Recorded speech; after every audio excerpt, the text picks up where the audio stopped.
n'y a pas de Dieu sur cette terre, alors l'homme vit sans espoir.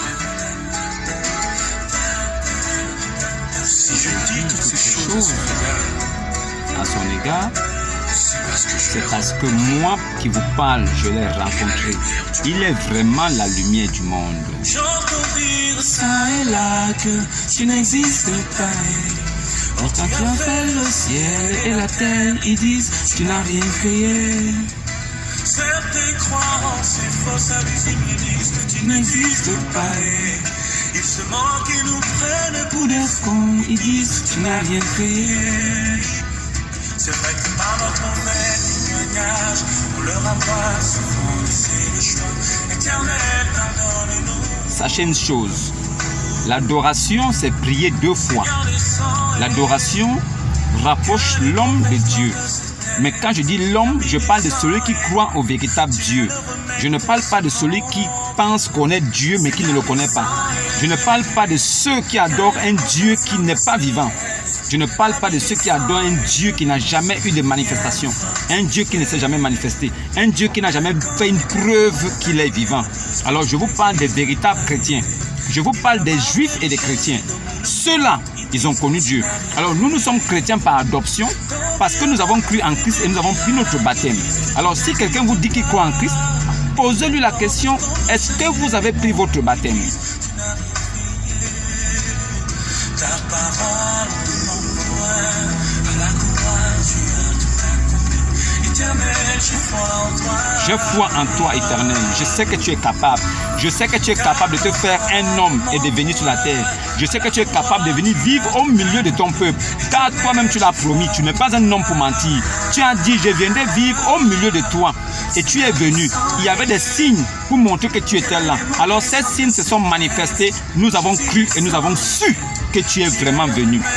Le Seigneur Jésus est l'Éternel Tout-Puissant manifesté en chair. C'est lui le Dieu Tout-Puissant et la vie éternelle. Celui qui ne croit pas en lui est déjà condamné. Alors, shalom, bien-aimés en Christ. Soyez tous salués dans le puissant nom de notre Seigneur Jésus. Comme je le dis toujours, c'est le nom qui a été donné au-dessus de tout nom. Et il n'y a qu'au nom de Jésus que l'on peut être sauvé. Alors, aujourd'hui sur la terre, si vous pensez pouvoir être sauvé, il faut croire en Jésus. Alors si vous croyez qu'il y a une vie après la mort, il faut croire en Jésus. Alors si vous croyez que Jésus est mort, ressuscité des morts, alors vous êtes sauvé. Si vous confessez dans votre cœur, avec la foi dans votre cœur, que Jésus-Christ est Seigneur, vous êtes sauvé. Vous ne passerez pas en jugement. Vous ne serez point jugé. Vous êtes déjà sauvé. Vous passez de la mort à la vie. Vous quittez d'esclave à fils de Dieu. Un fils hérite de son père, mais un esclave ne peut pas hériter. Voilà pourquoi les musulmans ne peuvent hériter de rien. Parce qu'ils sont esclaves d'un Dieu qu'ils ne connaissent pas. Comment un Dieu peut créer l'homme comme le chef de la création? Comment un Dieu peut créer l'homme comme son représentant légal sur la terre? Comment Dieu peut créer l'homme à son image pour l'assujettir en esclavage? Dieu a déjà les anges. Les anges là sont des serviteurs de Dieu, sont ses esclaves. Mais nous les hommes, nous avons été créés pour un but. Et nous sommes l'image de la gloire de Dieu. Alors nous sommes les véritables chrétiens. Nous là, nous parlons de Christ et nous sommes des chrétiens. Chrétien qui veut dire petit Christ.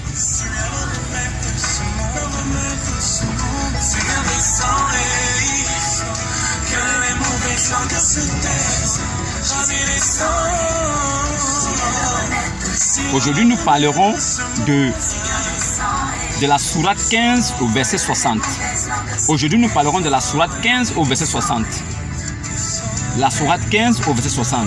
Alors, j'entends ça et là des musulmans qui disent que oh, Dieu ne peut pas venir sur la terre.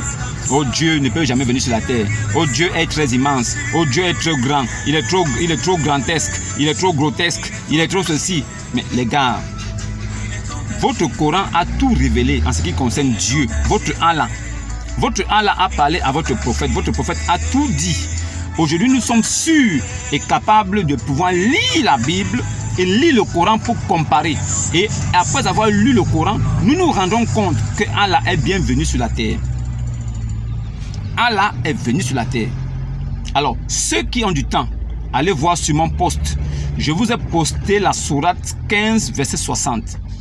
Nous, Allah, avons dit, nous, Allah, avons décidé.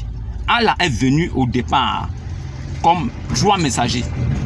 Allah est venu au départ comme 3 messagers.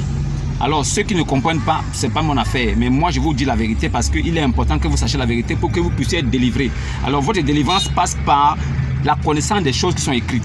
Alors ne vous référez pas à la sourate 5 verset 101 qui dit ne posez pas des questions sur des choses que si elles vous étaient révélées, vous mécontenterez. Non.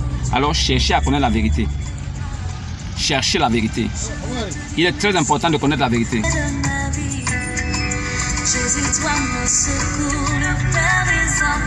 Alors, n'oubliez pas, sachez que Allah est venu sur la terre et j'aimerais vous dire quelque chose avant. Sachez que votre prophète, Abu al-Qasim, c'est son vrai nom. Le vrai nom de votre prophète, de l'apôtre de Djibril. Parce que Allah c'est Dieu, Djibril est le messager et Muhammad est l'apôtre. Je vous le dis pourquoi. Écoutez-moi attentivement et tendez bien l'oreille. Allah a envoyé Djibril. Djibril a parlé à Muhammad. Voilà la hiérarchie, comment c'est établi. Donc, à partir de là, si nous prenons la Bible, nous voyons les mêmes choses. Dieu a envoyé Moïse. Moïse est venu en tant que messager. Il a fait des choses. Dieu a parlé bouche à bouche avec Moïse. Alors, en ce qui concerne d'autres prophètes, Dieu envoie Jésus. Jésus vient, il prend des apôtres. Ça veut dire que quand Jésus était sur la terre, il parlait directement avec Dieu et il a pris des apôtres. Alors, quand Djibril était sur la terre, il parlait directement avec Allah. Il prenait les consignes avec Allah et il donnait les instructions à son apôtre Muhammad, Abu al-Qasim. Donc, vous voyez comment c'est établi. À partir de là, vous voyez clairement qu'il n'y a pas d'ambiguïté à ce niveau pour que vous compreniez que l'apôtre de Djibril, c'est Muhammad. Il n'est pas l'apôtre de Allah. Il est l'apôtre de Djibril parce qu'il reçoit ses instructions de Djibril. La question que nous nous posons, est-ce que lui, il a déjà parlé face à face avec Allah? Est-ce que Muhammad a eu à parler face à face avec Muhammad? C'est la question qu'il faut se poser et chercher à connaître la réponse. Ne restez pas dans le flou, dans les ténèbres sans connaître la vérité. Cherchez toujours à connaître la vérité parce qu'il est important de connaître la vérité et c'est la vérité qui va vous affranchir. À partir de la vérité, vous pourriez vous déchaîner, sortir du filet de mensonges et rester dans la vérité. Quitter les ténèbres pour aller à la lumière. Alors, nous avons vu précédemment dans la sourate 33, verset 56, que Allah et ses anges, ils prient sur le prophète. Et il exhorte aussi tous les musulmans à prier sur lui et à adresser leurs salutations. La question qui est posée, c'est que pourquoi le Dieu Tout-Puissant demande à des fidèles, à des hommes, d'adresser les salutations et les prières à un homme comme eux, qui est mort, qui n'est pas ressuscité? Ces hommes mourront aussi, mais lui, il est mort. Alors, qu'est-ce qui fait de lui l'exception? Parce que lui, il est mort, il n'est pas ressuscité. Alors, même si vous adressez les salutations et les prières sur lui, à quoi ça va servir? Alors qu'il faut adresser les prières et les salutations à votre Dieu. Adressez plutôt des prières et des salutations à Allah lui-même, parce que c'est lui le Dieu des musulmans et des Arabes. Maintenant, vous refusez, vous préférez passer directement par Muhammad. Qui vous a dit que Muhammad est Allah? Qui vous a dit que Muhammad est un Dieu pour que vous adressez directement vos salutations? Paix et salut sur toi, Muhammad. Muhammad, paix et salut sur toi. Non, passez par Allah. Allah, paix et salut sur notre prophète Muhammad. S'il te plaît, Allah, accorde la bénédiction et le salut à notre prophète. S'il te plaît, Allah, accorde plutôt le salut et la paix à notre prophète. Là encore, c'est plus clair et c'est plus sensé. Parce que vous vous adressez à votre Dieu qui exerce sa miséricorde sur votre prophète. Maintenant, si vous sautez votre Dieu qui est Allah et vous passez directement à dire Muhammad, que la paix soit sur toi, ça veut dire que vous sautez votre Allah et vous associez Muhammad à Allah. Ceux qui ne veulent pas comprendre, ce n'est pas mon problème. Je prendrai le temps pour bien expliquer, pour que vous compreniez. Même ceux qui sont bêtes, cons, comme des ânes sauvages, ceux-là aussi, en écoutant attentivement ce que j'ai dit, ils vont comprendre la vérité. Ils sauront que oui, ce gars, il dit la vérité. Maintenant, je ne prends pas dans ma tête. Je refuse de faire la philosophie. Mais je prends ce qui est écrit, mot à mot. Pas plus loin que ça. Je vous ai promis de vous parler de Allah qui est venu sur la terre. Aujourd'hui, je vous parle de Allah qui est venu sur la terre. Mais sachez une chose, Allah est venu lui-même sur la terre. Et ça là, Muhammad l'a souligné. Et certains érudits du livre musulman savent que oui, Allah est venu. Pourquoi je dis que Allah est venu? Alors, si vous prenez la sourate 15, verset 60, vous verrez clairement que lui, Allah, il est venu. Mais au départ, il est venu sous forme de 3 personnes. Il est venu comme 3 messagers. Alors, il est venu s'est adressé à Abraham. Il a dit à Abraham que nous sommes envoyés à des gens mécréants pour les détruire parce qu'ils ne respectent pas Dieu. Alors, ils ont dit en même temps que à Abraham qu'ils vont détruire Sodome et Gomorrhe. Mais ils ne vont pas détruire Lot. Mais à l'exception de sa femme, que eux, maintenant, entre parenthèses, Allah, avions décidé quel sera du nombre des disparus. Donc, à partir de là, nous comprenons que les 3 messagers qui sont venus, c'était Allah qui était venu en 3 personnes. Selon la Bible, c'est Dieu, c'est le Seigneur qui est descendu avec 2 anges. Il s'est arrêté et les 2 anges l'ont précédé après pour aller détruire la ville. Mais dans le Coran, c'est plutôt le contraire. Allah est venu sous forme de 3 personnes. Il a parlé avec Abraham. Il lui a dit qu'il venait pour aller détruire la ville de Lot, mais qu'il ne devait pas tuer Lot. À l'exception de sa femme, que eux, entre parenthèses, Allah a décidé quel sera du nombre des disparus. Donc, quel sera du nombre des mortes, des personnes mortes. Donc, à partir de là, nous comprenons. Entre parenthèses, c'est une façon d'expliquer. Nous avons décidé, excepté sa femme, que nous, entre parenthèses, explique le nous de majesté des musulmans. Votre nous de majesté des musulmans, là, nous, entre parenthèses, Allah avons décidé. Cela signifie que Allah a décidé. Nous, Allah avons décidé. Nous, entre parenthèses, Allah. Ça veut dire que le nous de majesté que les musulmans utilisent toujours se confirme parce qu'on révèle la nature de ce nous, entre parenthèses là. Entre parenthèses, la nature de nous est révélée. Ce nous là, c'est Allah. Donc Allah est bienvenu sur la terre. Allah est bien et bel et venu sur la terre. Allah est bel et bien venu sur la terre. Allah est venu sur la terre, mais il était sous la forme de 3 personnes. À la fin, il s'est révélé. Il a dit à Abraham, moi qui tu parles, nous 3 que tu vois qui te parlons, nous sommes Allah. C'est la raison pour laquelle vous voyez que nous avons créé, nous avons fait ceci, nous avons. Ce nous-là revient pourquoi? Parce que Allah ne se réclame pas d'être une personne. Allah se réclame d'être une communauté de personnes, de 3 personnes. Allah, c'est un groupuscule de personnes, mais nous ne savons pas combien de personnes ils sont. Mais nous savons que Allah est un groupuscule de personnes. Alors, aujourd'hui, c'est une sourate que les musulmans ne peuvent pas éradiquer. C'est une sourate que les musulmans ne peuvent pas effacer. C'est une sourate qui existe avant que les musulmans lambda d'aujourd'hui, de notre époque, les musulmans bancals, boiteux, les faux musulmans de notre époque arrivent. Sachez bien une chose, la considération pour les vrais musulmans, ce sont les musulmans arabes. Les musulmans arabes sont les vrais musulmans, ce sont les vrais soumis, ce sont les vrais musulmans, les vrais abdouls. Les vrais abdouls, ce sont les musulmans de l'Arabie Saoudite. Là-bas encore, eux, ils appliquent encore réellement les traditions des musulmans, des soumis de l'époque de Mohammed.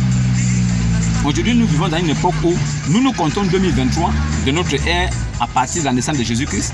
Mais les musulmans, les soumis, les musulmans, les esclaves de Allah, eux, ils considèrent qu'ils sont en l'an 1400. Pour eux, après la fête de moutons, là où les brebis ont été tuées pour effacer les péchés, c'est une nouvelle année qui commence pour eux. Yako à eux. Bonne chance à eux. Mais celui qui dit, qui croit en Jésus, pourquoi ne comptez-vous pas notre ère à partir de Jésus-Christ? Si vous croyez vraiment en Jésus, pourquoi vous ne redescendez pas comme nous au niveau de Jésus? Pourquoi vous ne redescendez pas comme nous au niveau de Jésus, comme les Juifs aussi l'ont fait? Pourquoi vous commencez à partir de 1500 et quelques? Pourquoi vous vous considérez à partir de la naissance de Mohammed? Pourquoi vous comptez les années à partir de la naissance de Mohammed? Cela signifie que vous ne considérez aucun autre prophète qui est venu après lui. Ça veut dire que vous ne considérez aussi aucun autre prophète qui est venu avant lui. Tous les prophètes de la Bible étaient juifs.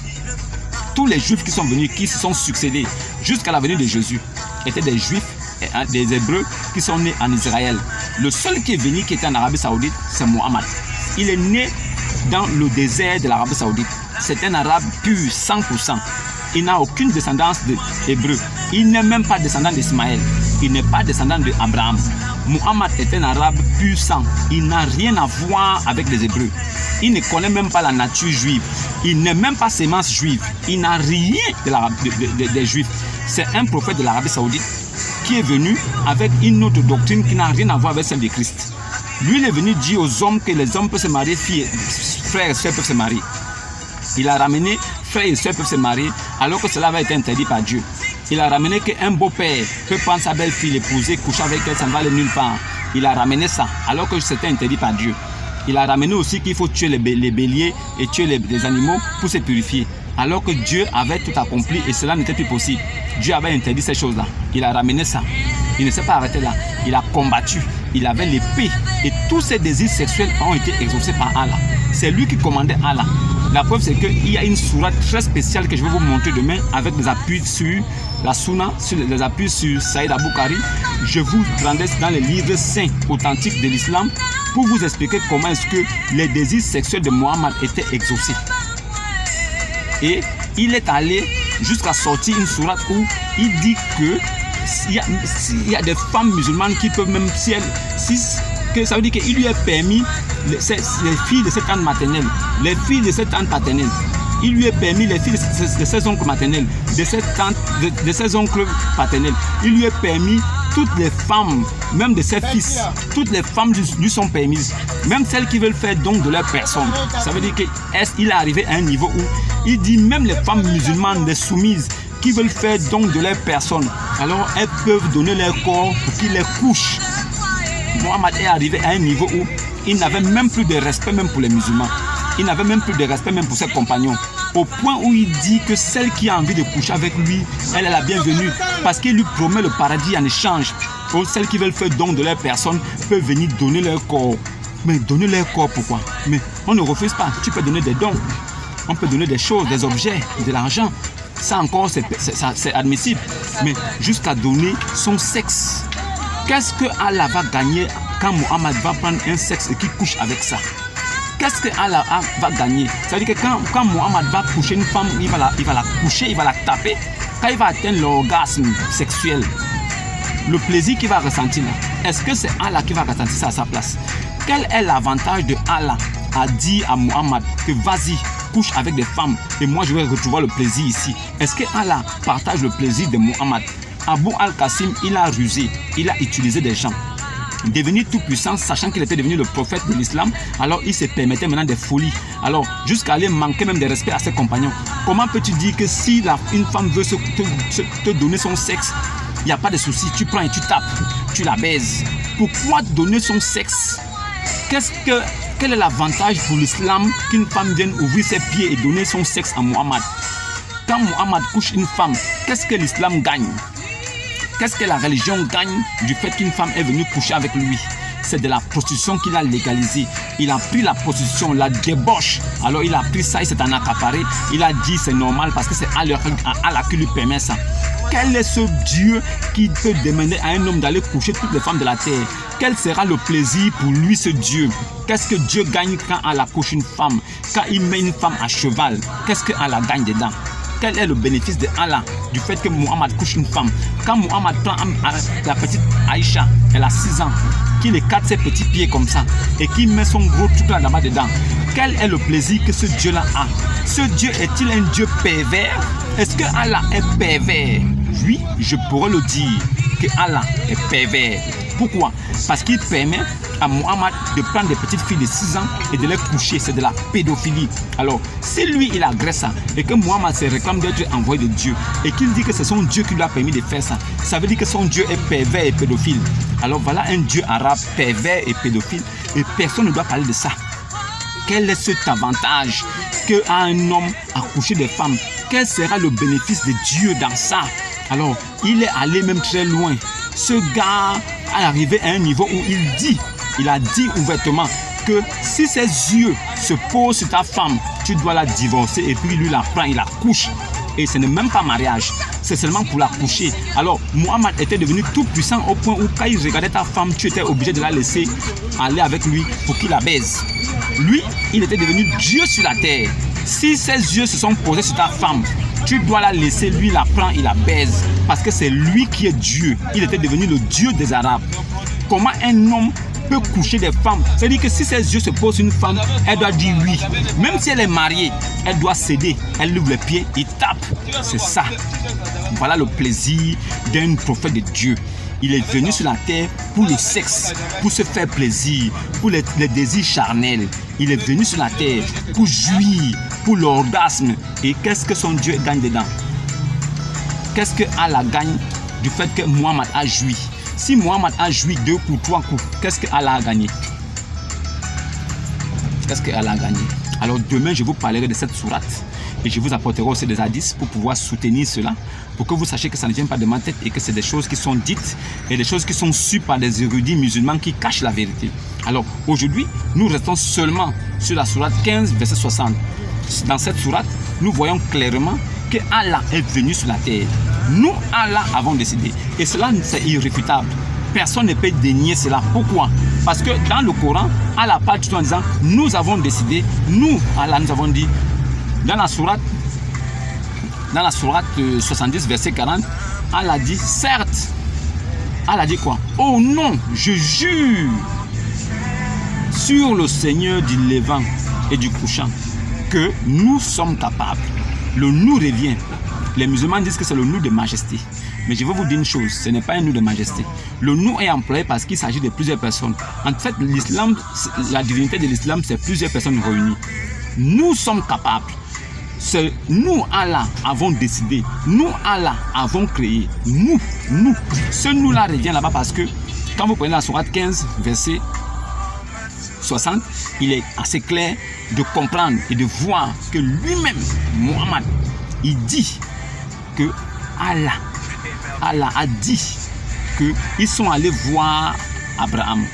L'ayant vu, ils ont dit qu'ils sont envoyés à des gens mécréants. Ils vont aller les détruire la ville. Excepté l'autre. Mais eux, Allah, nous, entre parenthèses, Allah, avons décidé que la femme de l'autre là, elle sera du nombre des disparus. Donc elle sera du nombre des personnes mortes. C'est la décision que Allah a prise. C'est pour ça qu'ils ont mis entre parenthèses Allah pour préciser qui est ce nous. Alors, si un musulman vient ici et il me dit que le nous là, c'est un nous de majesté, mais pourquoi est-ce qu'ils ont mis entre parenthèses Allah? Pourquoi il est mis entre parenthèses Allah si c'est un nous de majesté? Vous ne comprenez pas. Hein? Quand on vous parle, vous pensez que ça vient dans ma tête. Je dis, je prendrai dans votre livre les sourates, une après une, pour vous expliquer, pour que vous compreniez. Alors, je vous parlerai aussi de quelque chose plus tard qui concerne la sourate 33. Le chapitre 33 du Coran est un chapitre très riche, là où Muhammad a exhorté aussi les femmes à allaiter les hommes. On appelle ce chapitre aussi l'allaitement. C'est-à-dire que l'allaitement des adultes. Alors, Aïcha même, elle-même étant la maman des adultes, étant même la femme du prophète, elle donnait son sein souvent à des étrangers. Pourquoi? Parce que Muhammad leur a dit que si deux musulmans se rencontrent et que l'envie de sexe les prend, il faille que la femme donne son sein à l'homme, que l'homme tète. Il tète le sein de la femme comme un bébé. Ça va l'enlever l'envie de coucher avec elle. Donc, pour éviter qu'une femme ne couche avec un homme s'ils ont envie, si la femme lui donne son sein et qu'il suce, il n'aura plus envie de coucher avec elle. Voilà les enseignements que les musulmans ont donnés à leurs fidèles. Les musulmans soumis là, à 2 balles qui ne connaissent pas le Coran là. Voilà ce que votre prophète a laissé comme consigne. Et c'est ce que vos imams doivent vous enseigner. Vos imams doivent vous enseigner ça. Que si vous êtes avec une femme et qu'elle est la femme de votre frère, si vous avez envie de sortir avec elle et qu'elle n'a pas envie, la seule chose qu'elle doit faire, c'est prendre son sein et vous donner. Vous, femmes musulmanes, qui allez comprendre ça, si vous avez des hommes chez vous là-bas, comme chez vous les musulmans, il y a beaucoup de pervers, alors des gens qui ont envie de coucher avec vous, si vous vous retrouvez dans une même pièce avec lui, ne paniquez pas. Sortez seulement votre sein, vous le donnez, il tète. Quand il finit de têter, vous prenez l'autre, vous donnez. Et quand il finit, il va dormir comme un bébé. Vous attendez encore. S'il se réveille et que les envies lui reprennent encore, vous donnez encore. Il est permis de donner jusqu'à 10 fois le sein par jour. Donc, si vous donnez 10 fois le sein par jour à celui qui veut coucher avec vous ou bien sortir avec vous, il n'aura plus envie de faire l'amour. Voilà les enseignements que l'islam a laissés comme héritage à tous ceux qui sont musulmans. Maintenant, vous là, qui pensez que vous avez reçu le baptême au nom du Père, du Fils et du Saint-Esprit, administré par vos pasteurs ou bien administré par votre prêtre, sachez que vous êtes encore des païens. Jésus-Christ ne vous connaît pas. Le baptême de Dieu, le baptême de Christ ne se fait pas au nom du Père, du Fils et du Saint-Esprit. La question qui est posée, quel est le nom du Père? Quel est le nom du Fils? Quel est le nom du Saint-Esprit? Donnez-moi les 3 noms pour que je sache réellement qui est Dieu. Alors, si vous ne connaissez pas qui sont les 3 noms, moi je vais vous rappeler ici. Le Père Tout-Puissant, c'est Dieu, c'est le Christ, c'est le Messie. Le Fils de Dieu, c'est Dieu lui-même, dans un corps d'homme, au milieu de son peuple. C'est ça qu'on appelle Fils de Dieu. L'Esprit Saint, c'est Dieu lui-même sous une forme multipliée pour habiter en ses enfants, parce que ses enfants sont l'église du Seigneur. Nous sommes l'église du Seigneur et nous sommes nombreux. Alors, quand Jésus prend la forme esprit et qui se multiplie pour habiter en nous, c'est là où c'est l'Esprit Saint. Alors, il porte le même nom. Il se multiplie, il devient Esprit Saint, c'est Jésus. Il est fils de Dieu sur la terre, c'est toujours Jésus. Il est Père éternel, c'est toujours Jésus. Alors, sachez à partir de là que toutes ces choses sont assez claires pour que vous compreniez que Jésus-Christ est Dieu. Celui qui ne comprend pas, c'est son affaire. Mais sachez une chose, que Jésus-Christ est lui le vrai Dieu et la vie éternelle. Jésus-Christ est Dieu tout-puissant manifesté en chair. Celui qui croit en Jésus est déjà sauvé. Il est justifié, il est pardonné, il est sanctifié. Alors, il pourra même juger les anges. Nous, chrétiens véritables, nous jugerons même les anges. Alors, imaginez un homme qui peut juger un ange. Ça veut dire qu'il est à côté de Dieu. Il est comme Dieu. Il est un petit Dieu. Alors, sur cette terre, nous savons ces choses-là. Voilà pourquoi nous avons l'assurance et la garantie que nous allons aller au paradis. Nous, les chrétiens véritables, nous sommes déjà au paradis étant vivants parce que nous avons déjà eu ce mandat. On nous a certifié, on nous a déjà authentifié que oui, vous allez aller. Alors, il est interdit à un musulman de dire qu'il ira au paradis. Il est interdit à un musulman de dire qu'il ira au paradis. Il est interdit. Mohammed a interdit aux musulmans de dire qu'ils vont aller au paradis. Si vous voyez un musulman qui dit qu'il ira au paradis, c'est un maudit. Si vous voyez un musulman qui dit qu'il va aller au paradis, lui là, il ne connaît pas Jésus. Il ne connaît même pas Mohammed. Si un musulman vous dit qu'il ira au paradis, lui là, il n'est pas musulman. Les vrais musulmans ne disent pas qu'ils iront au paradis. Ils iront dans les jardins où coulent le ruisseau. Ce sont les chrétiens qui vont au paradis. Mais les musulmans, ils vont dans les jardins où coulent le ruisseau. Il y en a beaucoup aussi là sur terre. Voilà.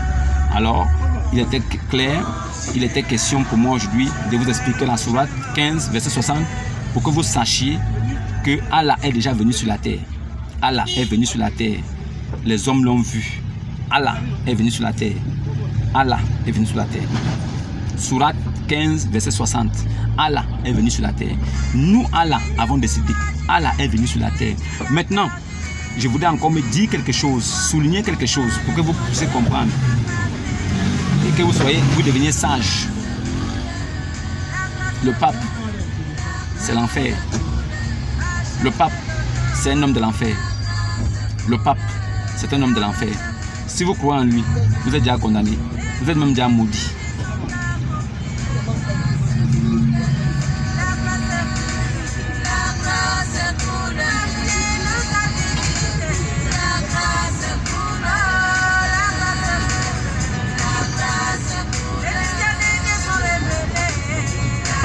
À chaque fois que je vous donne une sourate, allez-y vérifier. Allez-y voir votre imam et allez-y vérifier. À chaque fois que je vous donne une sourate, un chapitre du Coran, allez-y vérifier chez vos imams pour vous réconforter dans votre foi. Pour être sûr que ce que j'ai dit est écrit, allez-y vérifier chez vos imams. Voilà. Shalom et à demain.